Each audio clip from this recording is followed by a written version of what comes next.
Anda ingin menjaga potensi Anda harus jaga potensi modal budayanya. Ini strategi adalah pengungkapan ide, pemahaman ide, makanya harus ada di ruang netral kita bicara seperti itu.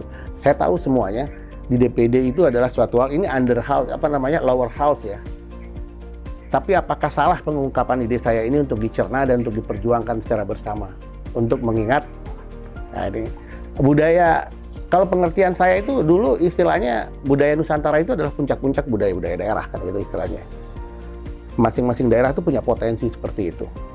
Apakah salah potensi daerah-daerah yang bersumber dari tidak berwujud ini ya harus dijaga dengan baik untuk memberikan satu keunggulan komparatif dan kompetitif masyarakat. Kalau di Bali kan saya rasa sudah terbukti ya. Dan budaya itu sebagai pengetahuan dan juga ilmu sudah terbukti. Terbuktinya seperti apa istilahnya sekarang? Ya, mungkin kita apakah sampai sekarang kita bisa berstatus the best destination in the world. Ya, untuk turisme ya. Apa bedanya dengan keahlian negara-negara yang memiliki teknologi dan kapitalis? Saya rasa setara itu kok. Artinya setara dalam hal keberadabannya dan dalam hal istilahnya kapasitasnya istilahnya. Kita tidak bisa untuk mengungguli teknologi, dia juga tidak bisa mengungguli pariwisata budaya kita. Tapi kita memiliki standar yang sama di dunia. Nah, seperti itu. Kalau saya pemikiran seperti itu.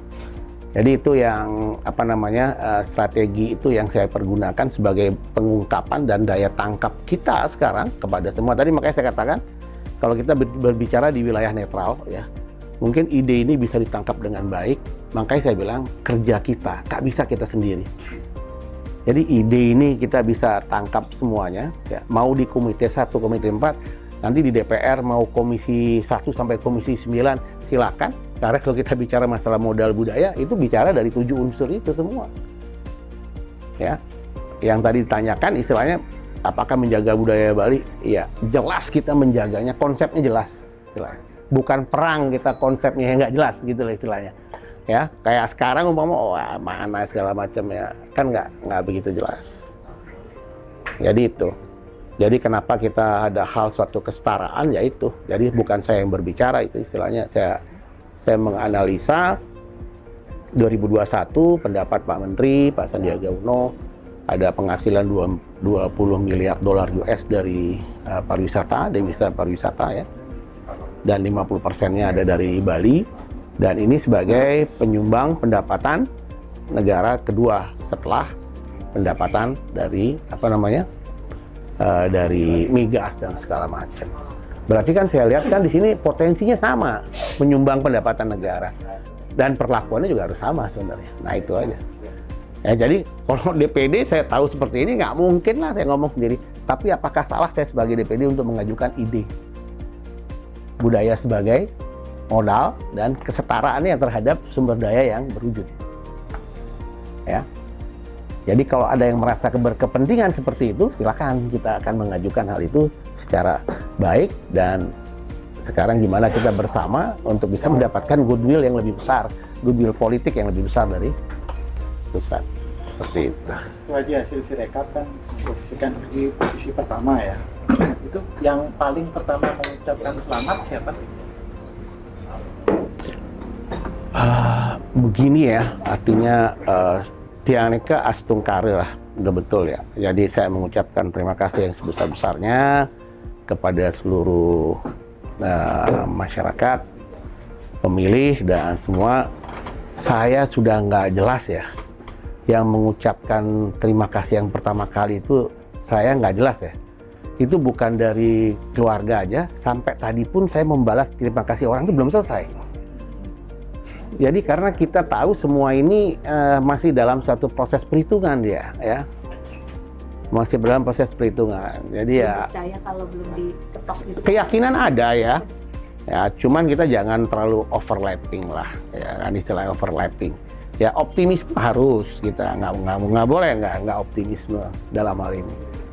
Tapi kan yang namanya dunia ini kan ya artinya kita harus juga waspada ya. Jadi ya, istilahnya waspada ya. Jadi ya yang ngucapin di media sosial ini saya sangat lupa siapa yang pertama, tapi yang paling pasti saya belum selesai untuk mengucapkan terima kasih. Kalau dari dua komisioner sebelumnya yang tidak bertarung lagi, anak geng Deagung dan Mako Pastika udah mengucapkan. Belum, tapi kalau komunikasi sebelumnya sering. Dan memberikan masukan-masukan seperti apa DPD itu, ya. Jelasnya perjuangan kita yang tidak mudah di DPD, mekanisme kerjanya, ya. Seperti itu, ya.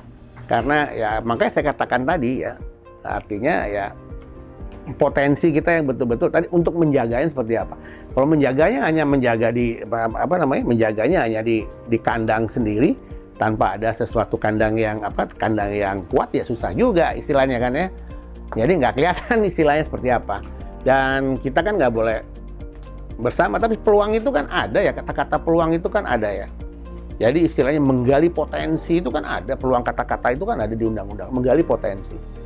Ya why not kita istilahnya tidak untuk in-depth riset untuk masalah itu. Dan kebetulan memang kemarin riset kita juga kelihatan, saya bukan bicara hanya masalah politis ya, tapi saya berbicara ini juga istilahnya saya melakoni secara akademis melihat budaya itu sebagai potensi, baik secara teori dan sebagai realitanya seperti itu. Karena devisa itu juga kelihatannya sudah memberikan satu bentuk material penyumbang pendapatan negara, seperti itu. Dari 4 nama yang terapa saat ini kan sudah ada nih, kira-kira itu bisa nggak menurut Aji diajak kerjasama untuk memperjuangkan budaya sebagai modal itu? Kenapa enggak? Kenapa enggak ya? Ya kalau emang udah pasti kita masih telepon-teleponan kan teman semua ya. Ya tergantung sekarang mereka bisa menerima konsep saya nggak istilahnya. Karena ini karena kalau menurut saya modal budaya itu kan bukan sesuatu yang istilahnya yang tunggal ya, tapi dia kan sangat majemuk nantinya. Itu masalah. Kalau masalah sebenarnya kalau saya lihat ya beberapa di media sosial ada teman-teman DPD dari Sumatera Utara, saya lihat ada tokoh yang memperjuangkan masyarakat adat istilahnya. Apa bedanya dengan budaya masyarakat adat? Dia ada sistem sosialnya, ada pengetahuannya, ada parameter sosialnya, ya. Cuman mereka ada tanah wilayahnya yang harus perjuangkan gitu istilahnya, ya. Jadi istilahnya saya rasa kalau mereka mendengar ini sebagai konsep ini tertarik juga dia istilahnya. Dia punya potensi juga untuk hal itu. Nah seperti itulah istilahnya. Bapak punya relawan atau tim sendiri nggak Pak untuk menghitung surat suara di luar punya KPU? Ada sih ada, ya. Ya cuman kan tidak bisa untuk mendahului apa hal yang sudah. Apa Pak yang dilihat dari timnya Bapak? Belum final. Karena kebanyakan juga memang belum final. Ya kalau kita melakukan survei-survei biasa juga itu terlalu banyak mengeluarkan dana juga istilahnya kan ya. Nah itu. Pak, dengan pejuang kebudayaan Bali ini di DPD nantinya mungkin itu bakalan jadi PR Bapak yang untuk ke depan ya. Bukan kebudayaan Bali aja Bu, ini bisa menjadi satu kebudayaan nasional. Tapi memang Bali itu sebagai benchmarkingnya, ya artinya sudah terlihat memberikan kontribusi besar kepada negara. Mungkin juga Jogja seperti itu. Karena maaf menurut saya DPD ini kan masyarakat belum melihat kinerja. Belum melihat. Ya. Makanya di DPD itu, ya. Kalau menurut saya ya, yang pernah saya dengar segala macam sekarang istilahnya perlunya ada suatu pengungkapan ide aja yang menjadi satu konsep daerah maupun konsep yang berkontribusi pada konsep nasional. Ya. Dan sebenarnya DPD ini kan dia ruang netral yang bisa ditangkap oleh semua warna dan semua golongan kan gitu istilahnya. Ya kalau berantem biasalah beda pendapat, tapi yang penting jangan keluar dari konsep perjuangan. Nah, apa yang diperjuangkan gitu lah istilahnya. Kan itu yang paling penting kan itu sebenarnya. Nah itu. Pak Rai, kan banyak orang yang bilang DPD itu tempat untuk orang-orang pensiunan. Kalau dari Pak Rai sendiri menanggapi itu? Saya kan pensiun saya dari wali kota. Kalau nggak pensiun kan saya rasa bukan masalah tempat pensiunan ya istilahnya. Tempat orang beradu ide sebenarnya. Kalau menurut saya, ya. Sebenarnya orang yang punya ide harus berani ke sana istilahnya. Seperti tadi gimana caranya menjaga. Kalau nggak ada ide gimana caranya jaga. Kalau ketemunya idenya yang paling kecil, ya seberapapun perjuangan kita sia-sia aja.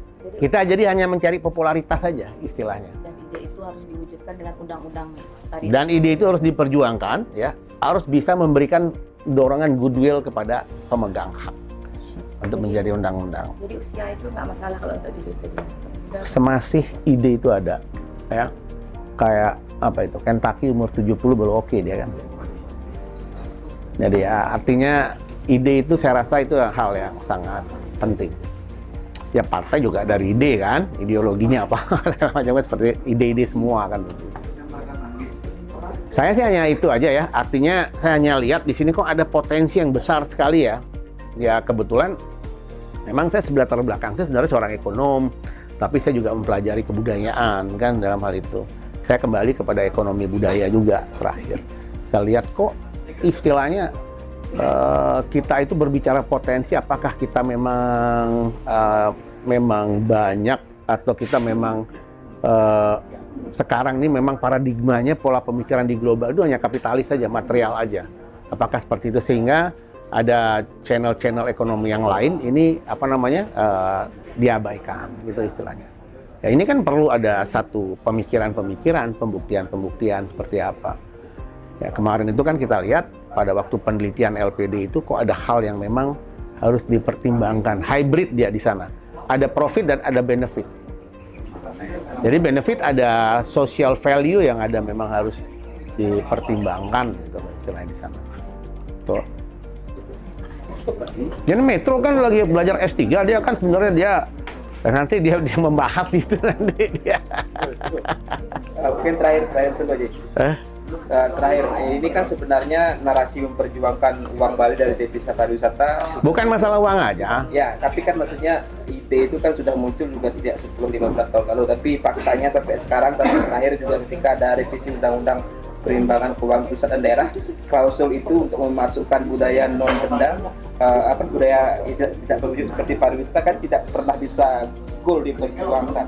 Makanya masih ada kemungkinan celah membuka ruang revisi undang-undang perimbangan pusat daerah atau celah yang lain? Satu ya, tapi ini bukan jawaban yang utama ya istilahnya ya. Untuk uang perimbangan segala macam itu kemungkinan pasti akan terbuka lebar ya. Jawaban yang utama adalah itu bagian kecil dari modal budaya sebetulnya. Karena kita anggap kalau perimbangan itu masuk dalam unsur kebudayaan yang memang indikatornya adalah bidang ekonomi ya, perekonomiannya. Tapi kan masih banyak di sini. Ada guru bahasa daerahnya belum ya istilahnya. Mungkin pelestarian teknologi umpama ya kan banyak tuh istilahnya kayak sekarang tuh kayak orang membuat layang-layang juga itu teknologi dan dulu subak juga teknologi, tapi gimana istilah zaman modernisasi sekarang kan seperti itu. Terus habis itu juga istilahnya masalah literasi lagi kan ada. Makanya sebenarnya nanti konsepnya itu adalah orange economic dia. Jadi kalau masalah ekonomi, orange economic. Nah kalau masalah dana perimbangan yang dari dulu dibicarakan segala macam, itu menurut saya itu sih sebenarnya itu hanya bagian aja, indikator aja. Tapi kalau whole-nya konsepnya adalah budaya sebagai aset diakui, indikatornya adalah pembagian. Salah satunya. Perlakuan undang-undang antara berwujud dan tidak berwujud, kesetaraan, ya indikatornya salah satunya itu. Nah kita bicara payungnya dulu ya. Coba kita baca payungnya dulu. Apa sih istilahnya? Ya kalau masalah budaya kayak identitas segala macam ya, kalau kita ke daerah orang bajunya aja udah berbeda identitasnya, bahasanya juga sudah berbeda, istilahnya kan begitu istilahnya. Tapi kok itu bisa mendatangkan uang dan segala macam, ada apa? Ya bukan hanya hard skill aja, tapi soft skill juga, attitude-nya itu yang dari kebudayaan itu juga membuat daya tarik atau istilahnya membuat satu peradaban yang memang bisa dipertimbangkan. Nah itu. Terbayang nggak bisa mengalahkan AWK dari awal? Terus bagaimana perasaan Satu Haji bisa? Saya ini ya, kalau dalam politik itu ya mungkin kalau orang-orang yang terjun pertama dalam politik ya semua menganggap lawan itu ya benar-benar ini ya istilahnya. Tapi saya tidak pernah menganggap lawan itu semuanya.